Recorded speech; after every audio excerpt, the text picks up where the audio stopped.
a bit of delay.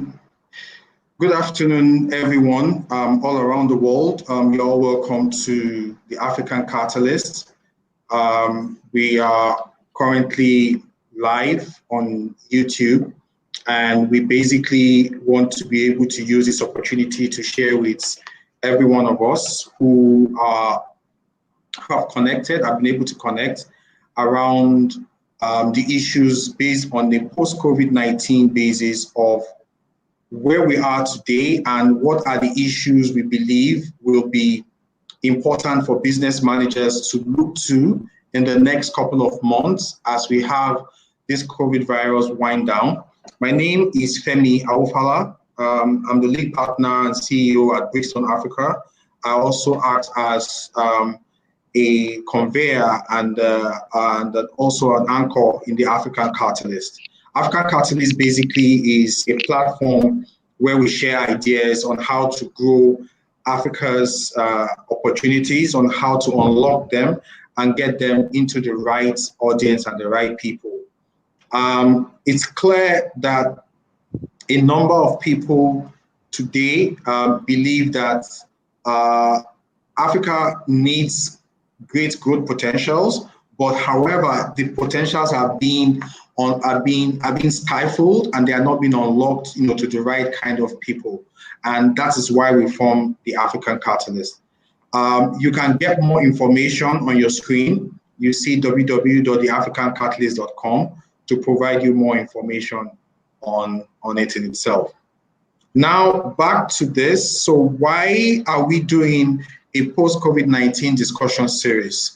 The whole objective is there's so much fear in the environment. There's so much fear around the media and people bringing news. But as business managers, I believe it's important for us to take on the responsibility of how will our business now evolve, in a post-COVID-19 era. What will be the issues we'll be dealing with? What are the issues we think we should start thinking around now to respond to? Just like the 9/11, where we started having more security issues around us having protection against terrorism. We believe the whole world will change going forward, and the modus operandi of businesses will also change. And in this episode, we're going to have a number of other episodes in the African Catalyst, this post-COVID-19 discussion forum. But in this episode, we will be dealing with the issues related to supply chains and how this is affecting or disrupting manufacturing operations in Africa. And we'll be looking at the immediate and long-term effects in the post-COVID-19 era. Remember, my point here is the fact that post-COVID-19 has come to stay, and it's going to have a drastic effect on businesses. And also, we believe that a number of people who are home now and things, what I think should be on their mind is when they get back to work, there's going to be a bit of a lax period where there's no more cases of COVID-19, or there are very, very few cases, less than 10 in any country. However, people are not still able to move out. People are still not able to do businesses confidently. And in the long term, when this is actually out, what are the things we need to look at? What are the things that are important for us to get our objectives, our businesses back to track? And in this episode, we'll look at supply chain and what issues we think will disrupt, the African operations in itself. And because a number of manufacturing companies are based in Africa, they also have their goods and services imported, raw materials, technical skills, labor, human capital, and things.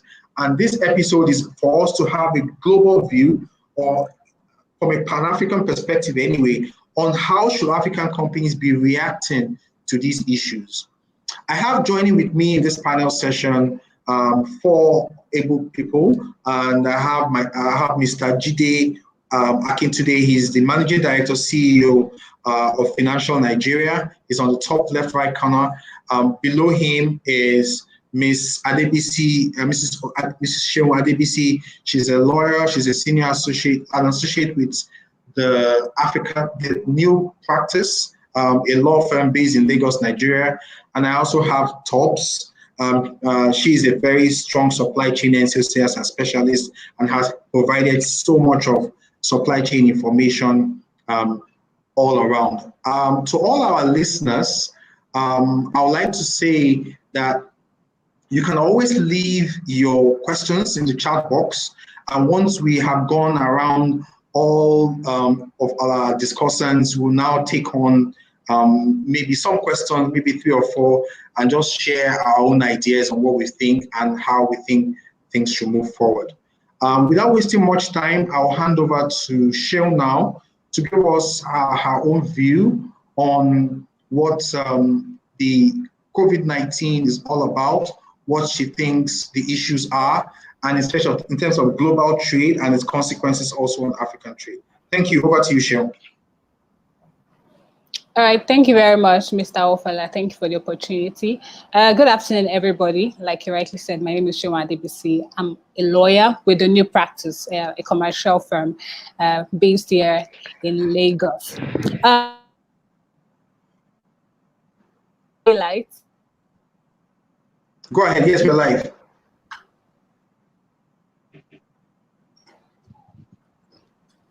Go ahead. Speaking to, I'll be highlighting the effect of COVID-19, consequences on, African trade and supply chain. Now, obviously, one of the, major impacts of COVID-19 has been a major, disruption in the global supply chain. Now, you can hardly talk about the supply chain without talking about China. Obviously, the COVID-19, emanated from China, and before you could say Jacobinson, it spread, throughout the whole world, and countries are actively taking steps, to contain this virus. Now, we know that China is the second largest economy in the world. It is also, the manufacturing hub of the world. Major manufacturing companies actually go to China to manufacture some of their intermediate, inputs. Now, China is also a major exporter of consumer goods. Like I also said, they also, make some of these inputs, they make some of these components that some manufacturing companies in other parts of the world use, to create, all of their products together. Now, the consequences is because China is actually, trying to contain the spread of this virus, you have China down their ports, you have China, restricting travel, you have China, shutting down their factories, and this has made it very difficult, for companies and, major multinationals, manufacturing and multinationals to actually, get those supplies that they need to, create those sort of products. And not just China, you also have some parts, of the world, say like Indonesia and Vietnam, that are also, major manufacturing hubs too, that in which, this coronavirus has spread, to those areas too, having issues with, manufacturing because obviously, stop the spread and all of that. Measures taken by China. So you have, according to the United Nations Conference, on Trade and Development, China's, manufacturing output has actually reduced, by 20%. And now you have companies cannot actually, get some of those things, that they need. And that was even in about the beginning of, at the beginning, of March. But reports coming out from China right now, it says that they've been able to contain it, and gradually they are opening up their ports, their factories, and all of that, right?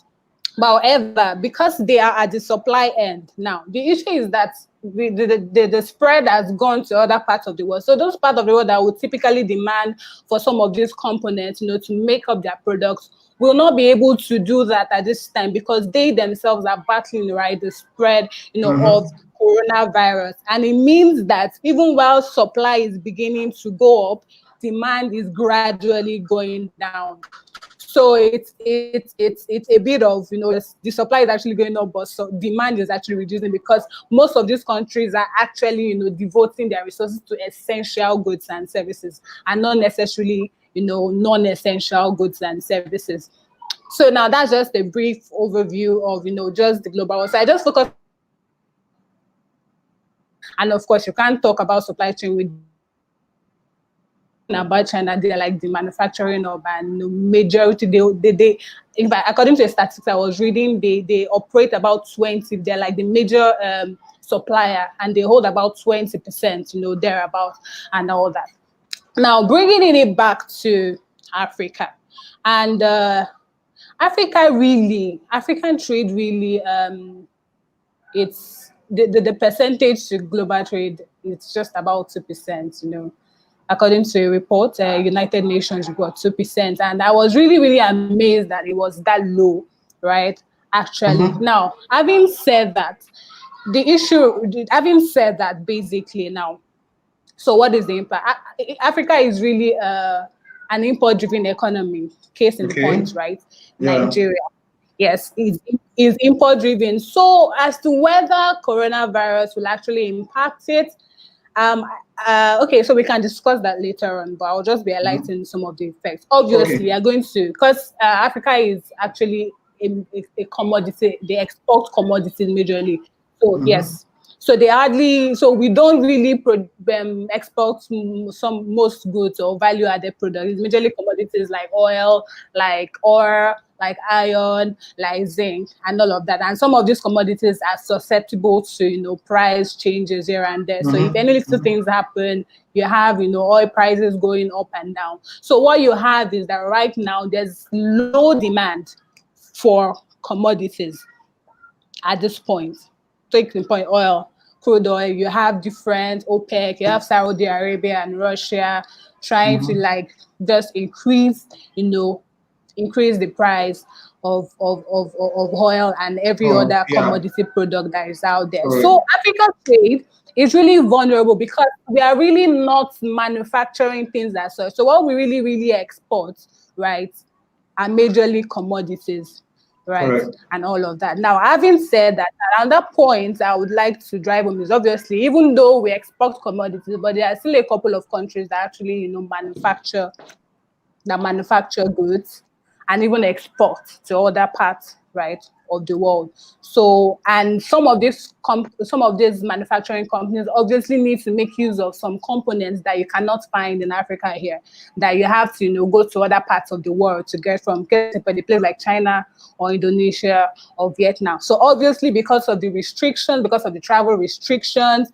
because people cannot move around freely, because you cannot move goods around freely, there's a lot of restrictions right now, and it's been very difficult to source those materials from this country. So you then begin to ask the question, so what are the alternative means, or what ways or alternative ways can companies in Africa actually get or source some of these components and all of that? And I believe these are some of the things we'll be talking about in the course of our conversation, really. So this is just a very brief summary of coronavirus impact on global trade and African trade, and I really love to talk about some recommendations that we could give, because if we are really truly reliant on other regions of the world to get supplies of raw materials in order to produce, a situation like this has actually shown the vulnerabilities of some of this,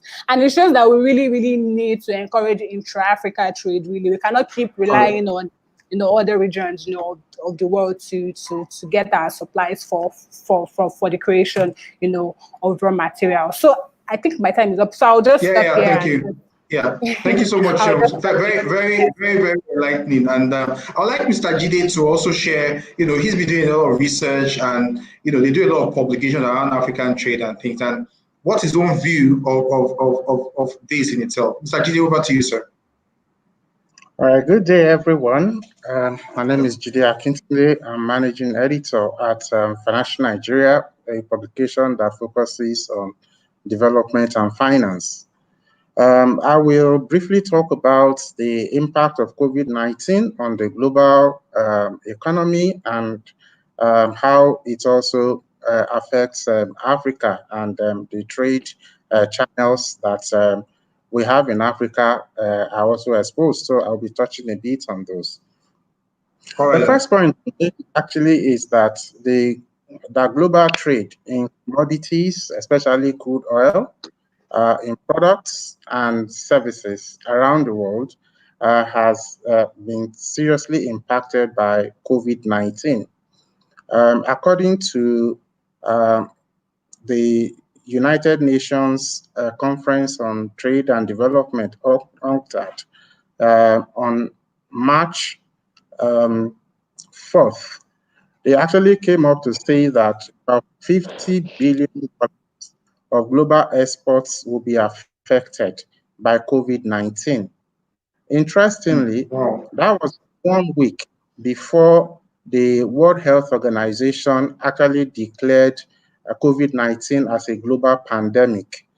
The implication of that is that dire estimates by UNCTAD itself, we now expect that the actual losses will be in multiple folds of that. And if there is a way for us to actually measure the impact of COVID-19, all we need to do now is to look at the figures that are now involved in the various interventions by countries. The United States, apart from the monetary stimulus that the Federal Reserve had rolled out, there was now that $2 trillion intervention funds. And today, we get the report that that amount in itself will no longer be adequate.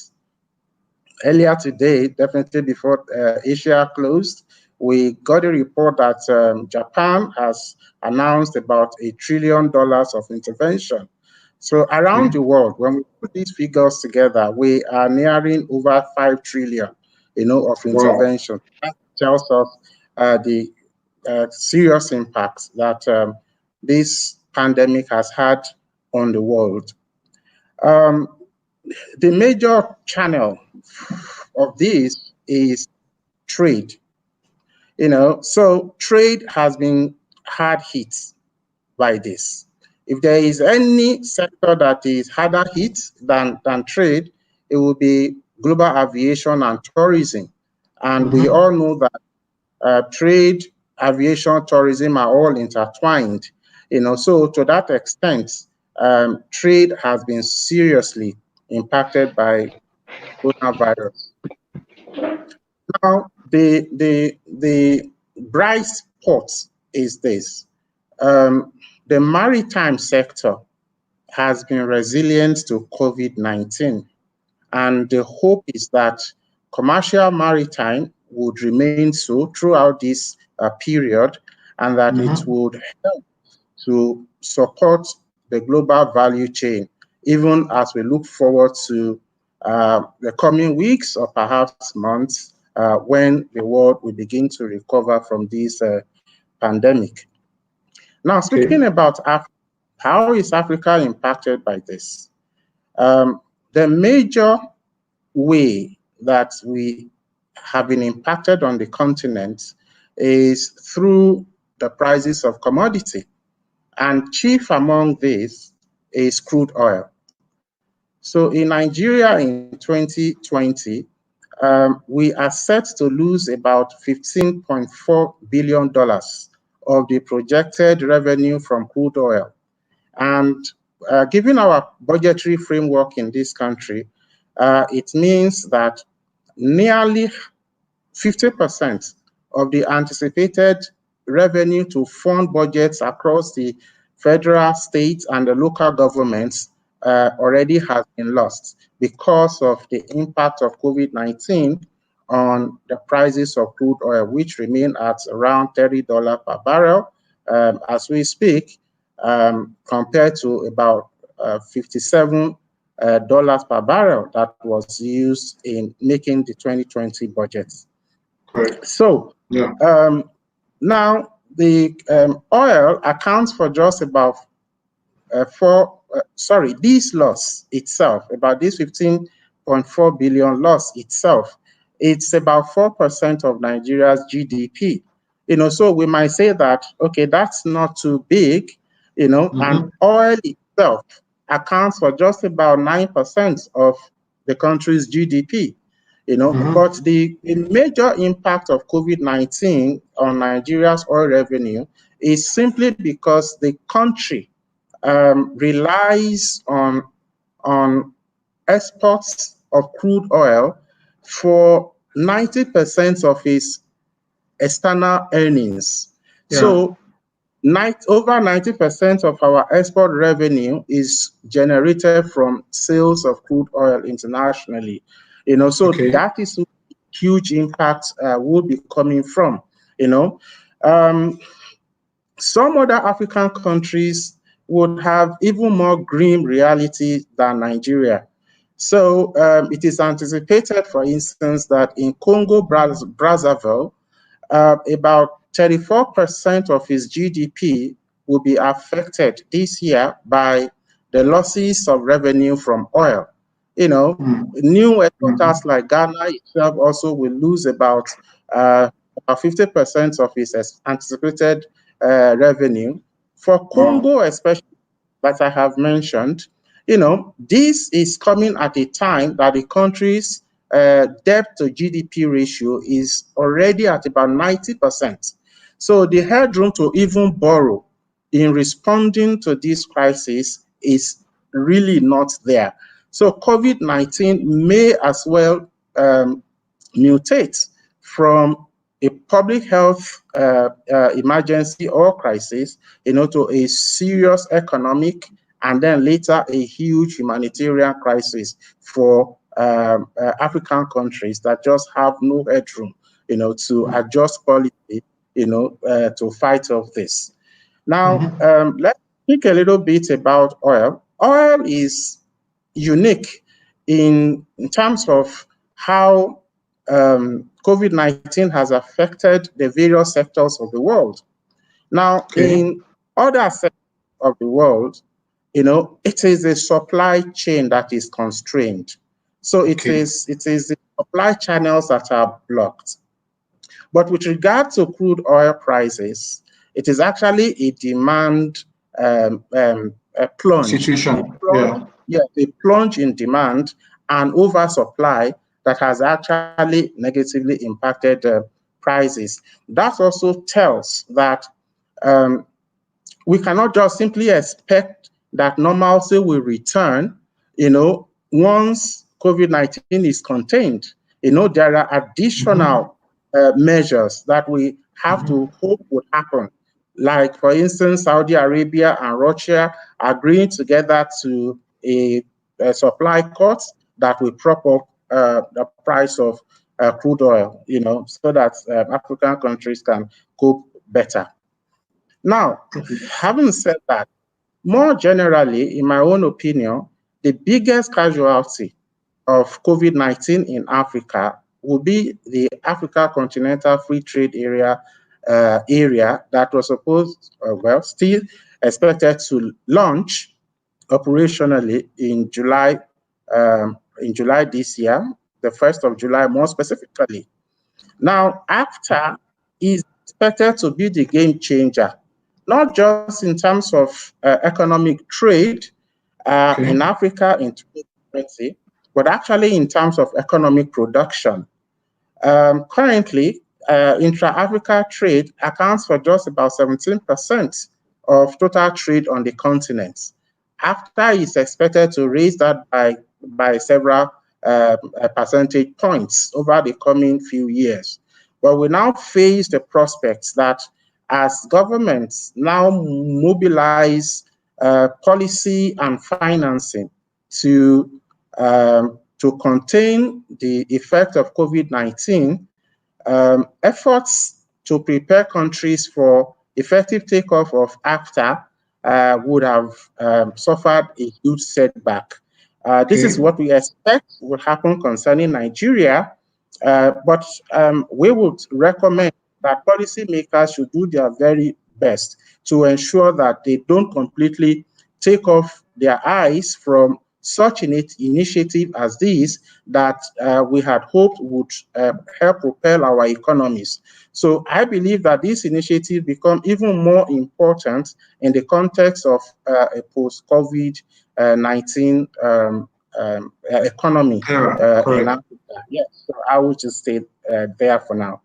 Okay, thank you so much, Mr. Jide, and thank you so much, Sheol. I think the issue is very, very clear now that we need to not just stay on our heads, because even though after post-COVID has gone, a number of things needs to come and play.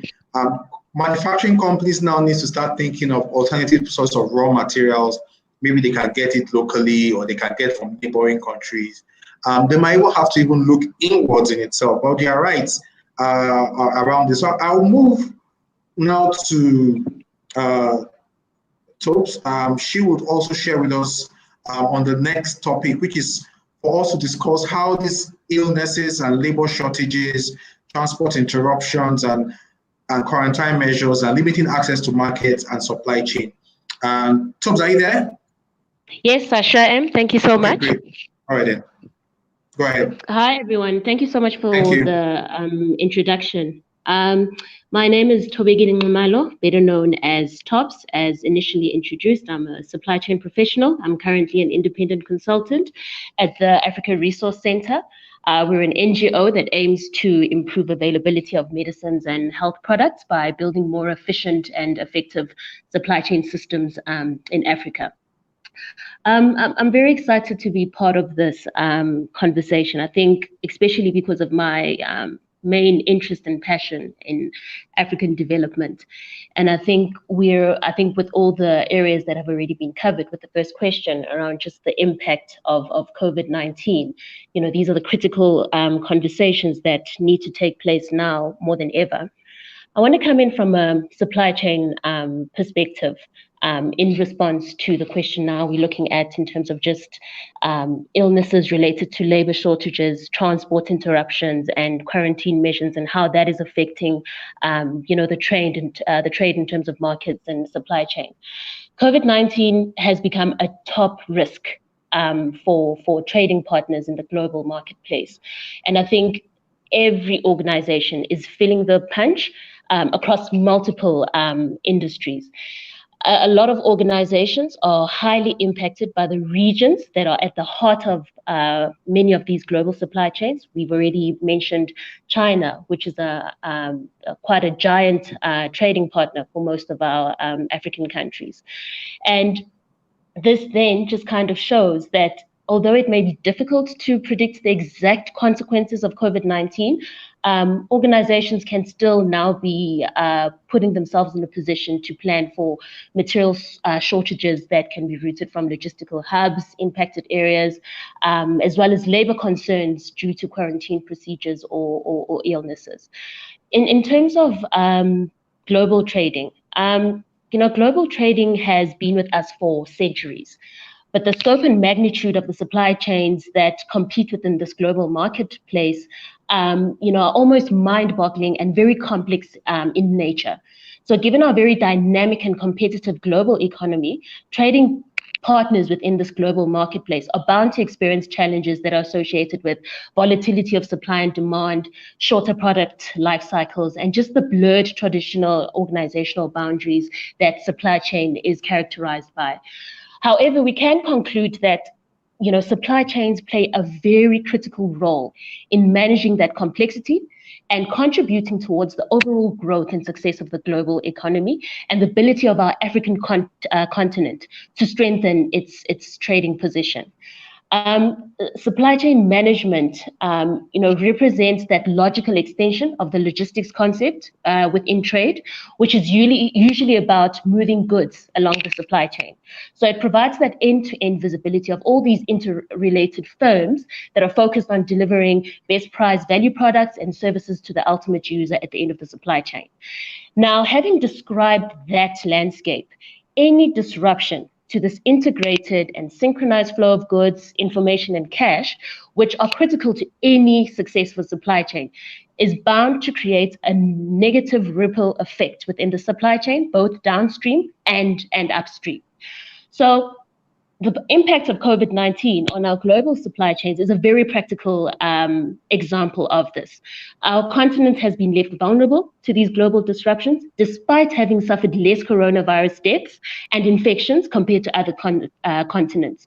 So for what this also kind of tells us is that since COVID-19 is expected to impact China's global trade for several months, and over 3/4 of African exports to the rest of the world are heavily focused on natural resources, and reduction in demand will obviously impact the rest of the economies on most of our continent.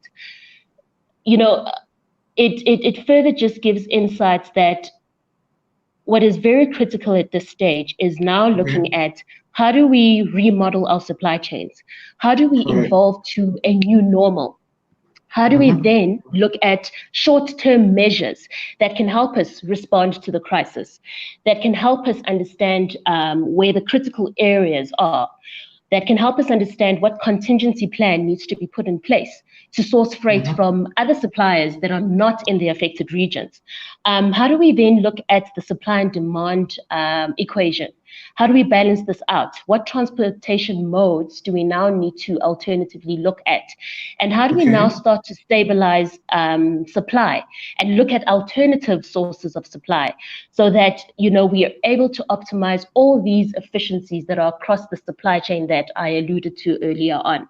From a long-term perspective, it now then builds the case around going forward long-term. From a strategic perspective, how do we want our supply chains to look? Because as much as we've mentioned in terms of trade, we've mentioned in terms of how African trade, you know, is supported by various structures, legal frameworks, policy frameworks. What are the supply chain structures that are going to be existent to support that? So, you know, these supply chains will need to be resilient.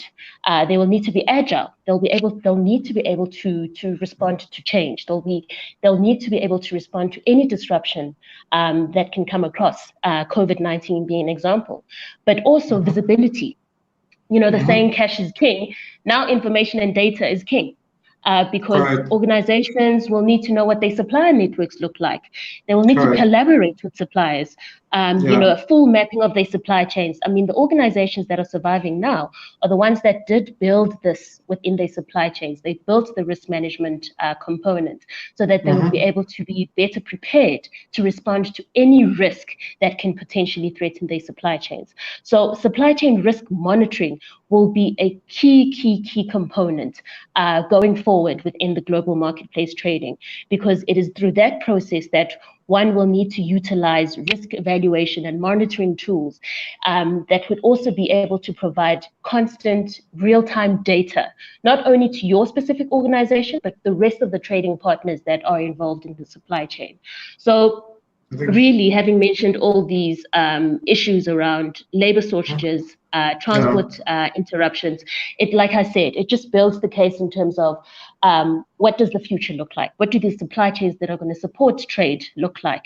And what are the various areas, and how will technology also continue playing a role in shaping that new narrative? Okay, thank you so much. Thank you so much. I just want to also, for us to just talk more about labor-related shortages. I know in Africa and also in South Africa and also in West and other parts of Africa, we have a number of foreign expatriates working in multinational companies. A number of foreign people are being used in contracting. A number of foreigners are used also within the supply chain to provide one service or the other. But for some reasons, I'm sure a number of these people have traveled back overseas, either in Europe, Asia, or the US, or wherever they come from the world. But the question is Africa ready in terms of the human capital? Let's say for whatever reason, I'm not saying that maybe they are late or they are ill, but they just don't even want to come back to Africa again, or they don't even want to move around again, or maybe their country is not allowing them to come back to take their job. But now there's an African who now can fit into that role. You know, what do you think? I mean, I just throw it open to everybody that how do we as Africans now do we have the right human capital to actually fit into these roles that were formerly outsourced, but now we have new people, coming into the supply chain from that perspective. Maybe Mr. Jide wants to take that or something, or anyone, or talk to. Okay. Should I go? Yeah, go ahead. Okay, right. So actually, in terms of tweaking productive inputs in Africa in the post-COVID-19 era, I think there is only one recommendation that I have, and that is simply to develop human capital. Human capital is the key input to production that we need on these continents, and for moving our economy from primary commodities based to an innovation based economy. It is absolutely important.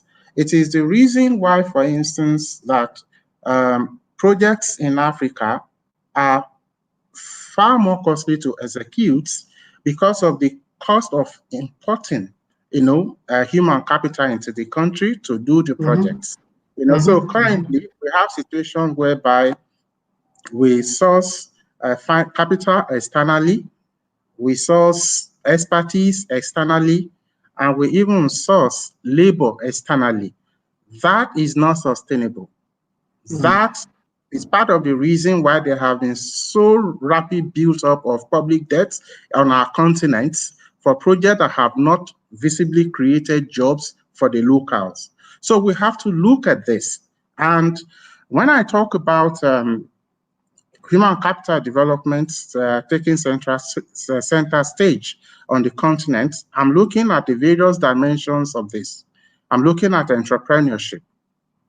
I'm looking at people with managerial skills and technical skills to manage complex, supply chains of industries. We need this. We need even the low-end manpower that is trained, that is disciplined, to operate factories, to operate equipment. We cannot assume that even that is available on the continent as we speak, because in Nigeria, even things like plumbing, we now rely on external labor to be able to supply, this. Plumbing equipment, Yes, at a reasonable level. So in terms of vocational skills, it is very, very important that we should move focus to these things. And also, I would mention regulatory skills as well. Regulation in Africa and also in Nigeria specifically is not optimal. We have various issues about transparency. We have various issues around even-handedness, of officials. We even talk about the playing field itself, whether it is even. So these things are very important, because going forward, we cannot continue to rely on external dependency. External dependency has to be reduced, significantly. I would say this, that the transition that we have always talked about in Africa from, primary commodity-based economy to a broader, more diversified economy, the time to take it seriously is now. Let me say this. About in 2014, which is about 6 years ago, we had a disruption of Ebola. Ebola, even though it was very deadly, it was not as contagious as COVID-19, in that, at the very least, from what we know, it did not spread asymptomatically. So somebody has got to be sick to be able to infect other person. But this COVID-19 hasn't been the same way. So once we know that we had Ebola in Africa and it originated from here in 2014, there is nothing that says that another pandemic of a global proportion can actually not originate from Africa. So when we are looking broadly about the post-COVID-19 world, especially in Africa, the issue is we have to develop our healthcare system. We have to develop capacity to muster capital for emergency interventions on both the fiscal and the monetary side. Yeah. We have been exposed as things are today, and we need to begin to build now, for that future. It is an eventuality. Correct. This COVID-19 is not the first that we have seen in the world. In fact, so far, it is not the deadliest, So whilst we look broadly about how Africa may be impacted by this outbreak, actually nothing says that in the future a more deadly outbreak cannot even originate from Africa. So the key issue, therefore, is how are we prepared, both on the public health side and also in terms of resilience, for such an outbreak. Human capital is very, very important to this. It is human capital that will help us to develop in science and technology that is required to develop all sort of products, equipment, as we have seen, that is required, to support people who are sick and administer healthcare to people. Thank you. Thank you so much. Thank you. Does anyone want to share things? Yes. Quickly to what he has said. So talking about, so I think we were speaking more specifically to long term, but in the short term post-COVID, what can we do in the short term? So I believe that Africa has a human capital deficit, and like Mr. Ofala rightly said, it would be very difficult to get expatriates to come here to actually do some of these technical skills and all of that. So right now, I believe that some might want to come, but of course to be at a much more increased cost, right? Correct, so what we can do now is trainings.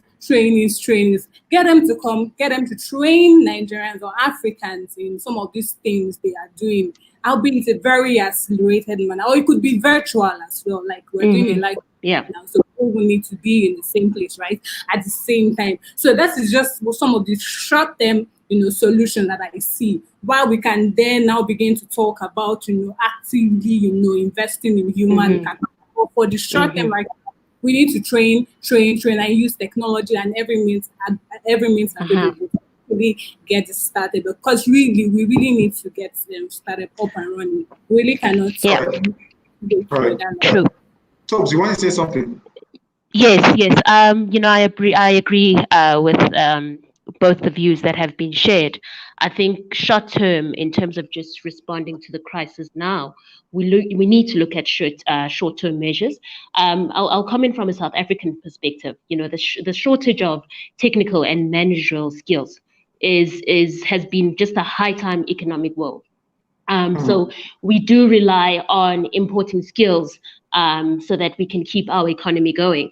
But right now, I'm just of the opinion that Africa does have the potential. We have a wide range of experts that are able to offer the expertise in being able to respond to various problems on various scales.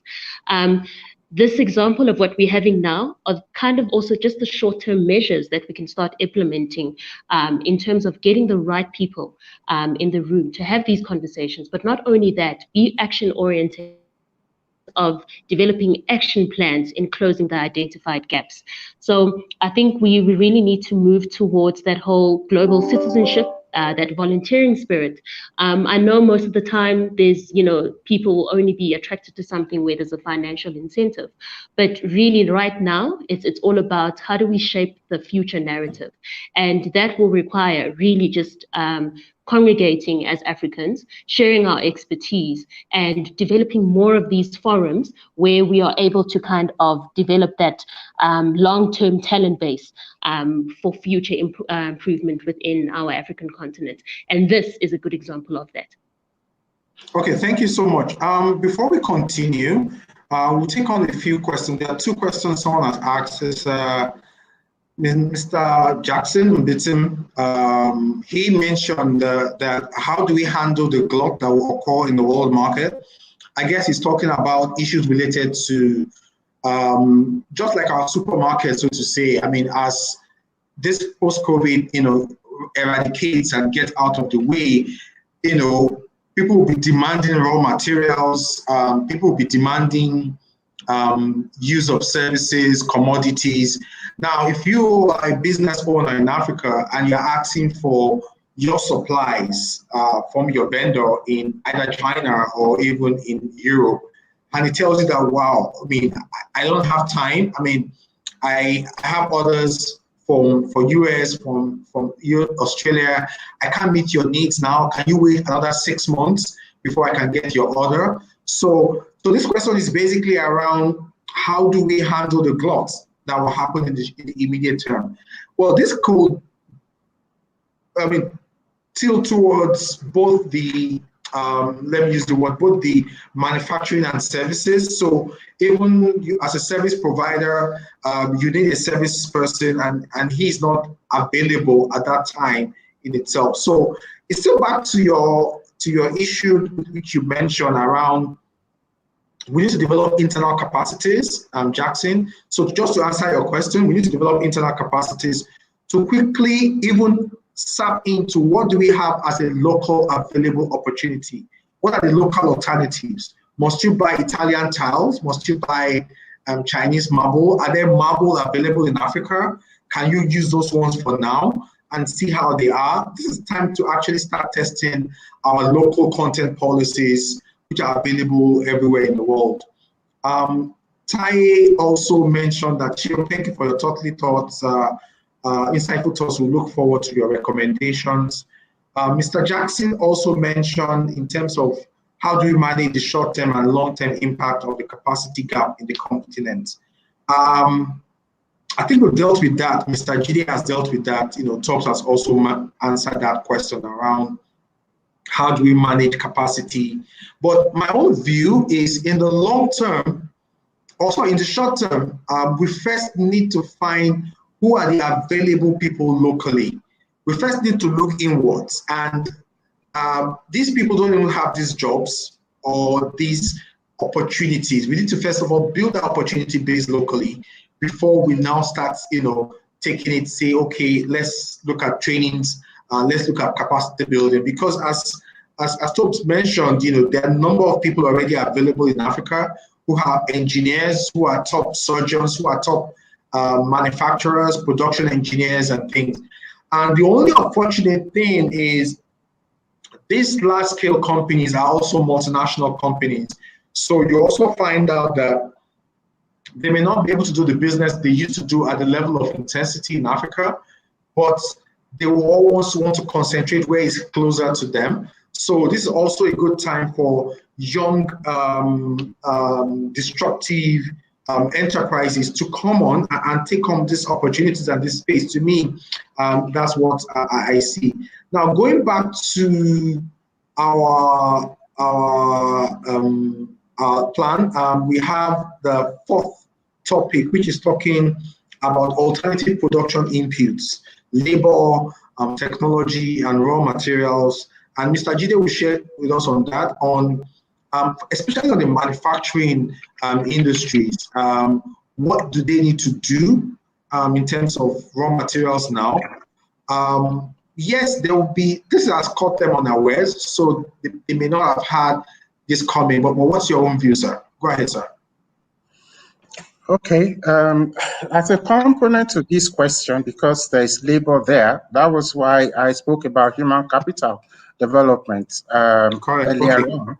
As my colleagues have said, this is very relevant in the short term, but even more so over the longer term.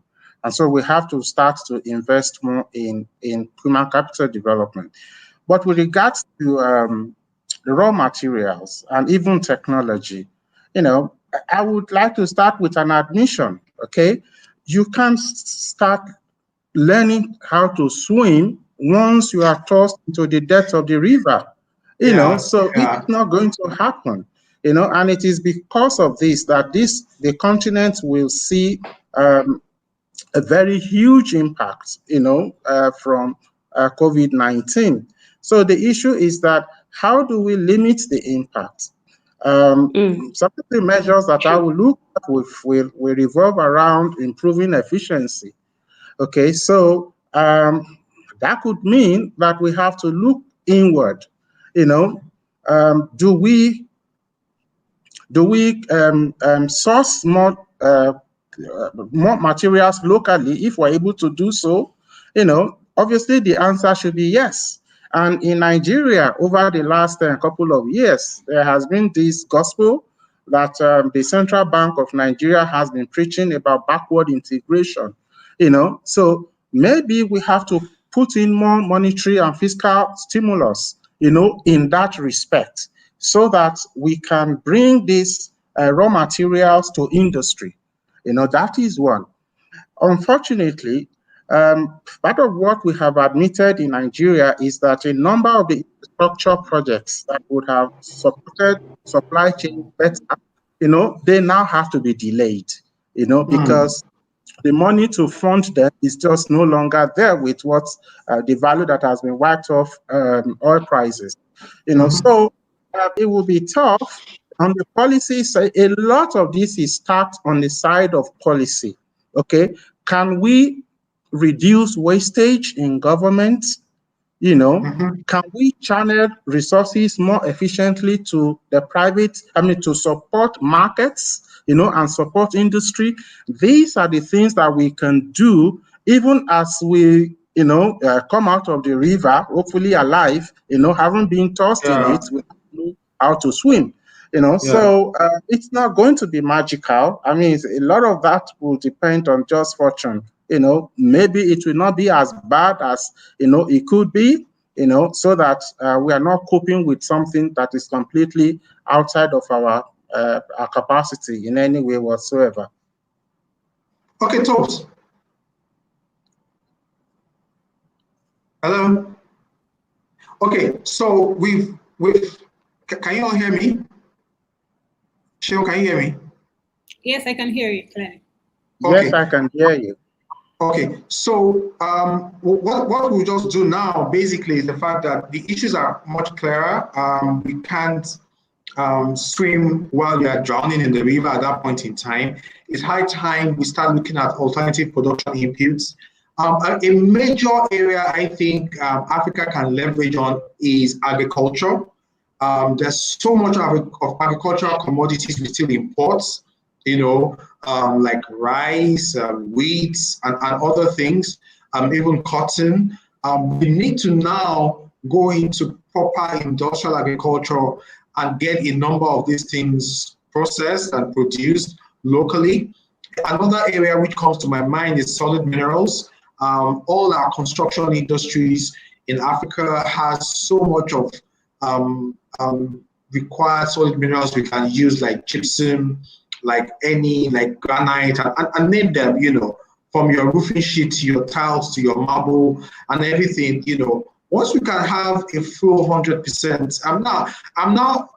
so this podcast or this live stream is not saying we cannot still buy from local market, but this gives us an opportunity to now develop our local competences, in itself.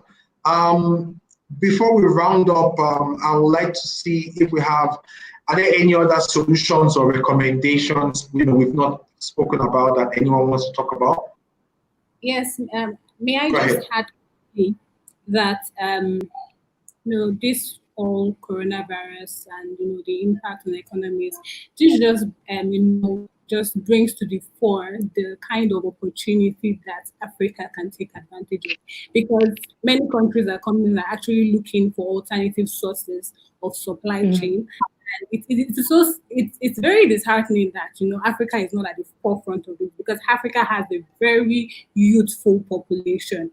Like about, it's projected that in 2050 that, Africa like would increase, the population will increase, exponentially. And the fact that we're not at the forefront on this and telling countries and companies that, okay, instead of going to Asia, instead of going to China, why don't you bring a product here, we can produce all of this. But because of the infrastructural deficit, and the fact that, we were not forward thinking. Anyways, who would have thought that, this sort of pandemic would have happened? But really, this is like the opportunity and an advantage that we should have taken advantage, of this opportunity, and it's really sad that we're caught, we're caught lagging behind really. So hopefully going forward, I hope that the government and all the policy people will actually implement policies that will actually make Africa a very a place where you can actually come into manufacture a product, because it's really sad that we are not taking advantage of this opportunity, of this space that has really opened up.